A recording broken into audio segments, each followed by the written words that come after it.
തെക്കൻ ആൻഡമാൻ കടലിന് മുകളിൽ രൂപപ്പെട്ട ചക്രവാത ചുഴി ഇന്ന് ന്യൂനമർദ്ദമായി ശക്തി പ്രാപിക്കും.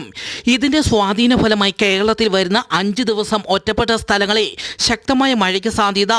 വരുന്ന വ്യാഴം വെള്ളി ദിവസങ്ങളിൽ കേരളത്തിൽ കനത്ത മഴ ലഭിക്കുമെന്ന് കാലാവസ്ഥാ റിപ്പോർട്ട്.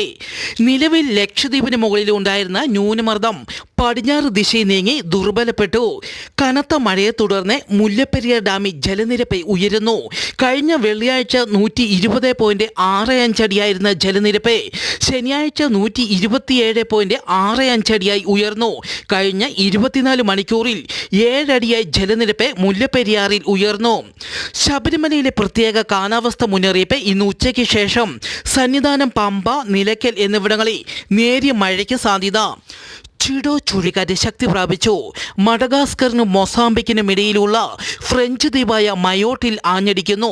ചുഴലിക്കാറ്റിൽ നിരവധി വീടുകൾ തകർന്നു. 4 പേർ മരിച്ചു.